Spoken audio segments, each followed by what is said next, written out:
Hello everyone, welcome back to my channel, and I'm really excited today to share this game with you where I had a performance of 2700 rating plus against a 2200 rated plus player. So without any further ado, let's dive straight into the game. So this is the first position that I would like to show you, and in this particular position you can do variety of things. But this very simple thing would be to just take the bishop, let him take your bishop, and then play something in order to protect this pawn.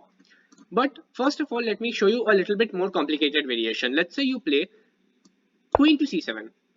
He cannot really act smart here and attack your queen via playing bishop to f4 because you can simply chop off his bishop. And he does not have the time to take your queen because you will take his. And then you're simply a bishop up. That is a minor piece up. That is nearly 3 points up, which he cannot really afford. Let me just show you the line. Here you can see that we have two knights, he has two knights, we have two rooks, and he has two rooks, and we have an extra bishop. So he cannot really afford to play this. Let's say we go queen c7. The other idea can be to play rook to c1 in order to exploit this pawn. And this battery does not really look good because I'm about to lose my queen if I don't play it precisely. Let's say I block the defense of this queen to this bishop via playing this.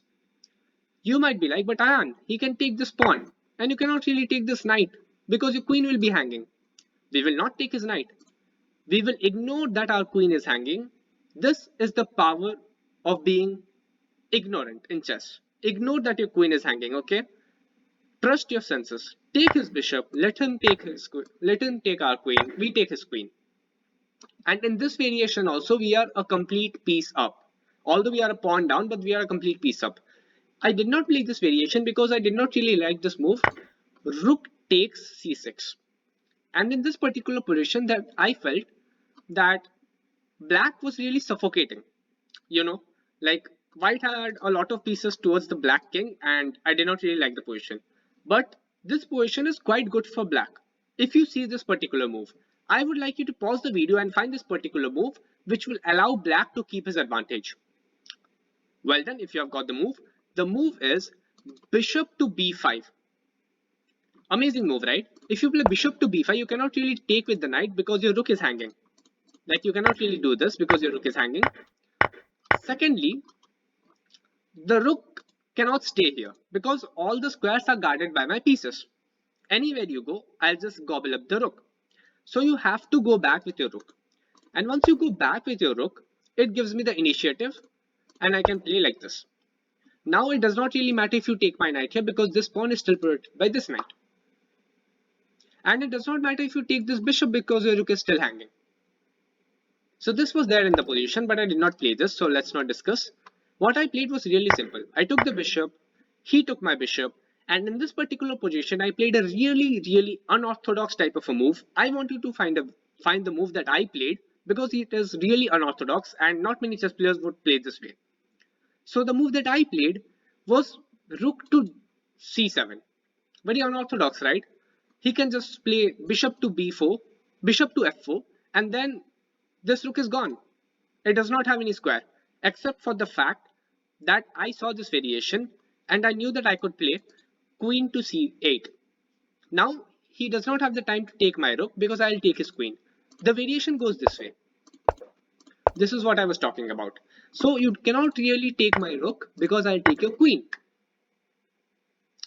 So you will not really do that. You have to take my queen, I'll take your queen back, and this is the position, which is quite drawish. And I will be pretty happy to have this type of a position against a really high rated player, that is a 2200 rated plus, because, you know, if I do give him more complicated position, the probability of him winning is quite high. So this is how the game continued.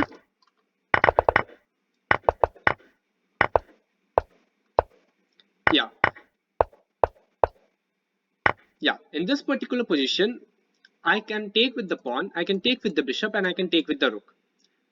The only thing I did not see is that this pawn hanging. So I took with the pawn, but that is not really a good move. That gives the advantage to white.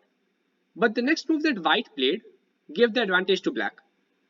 This is how it went. This is a bad move because now I can play bishop to d6 and now I'm attacking this knight. You have to move back with the knight You cannot go here, you cannot go here, you have to go here. And once you go there, I'll take this pawn and I will be a pawn up. That is what exactly happened in the game. And in this particular position, you can see that the knight cannot move here, it cannot move here, it cannot move here, it cannot move here because my bishop guards the square, it cannot move here. And it also cannot move here. So in this type of an endgame, my bishop, that is my minor piece, is obviously better than his minor piece. And the game continued on from this position and I went on to win the game. If you're interested, you can just see the game. This is how it went. And this was an important position.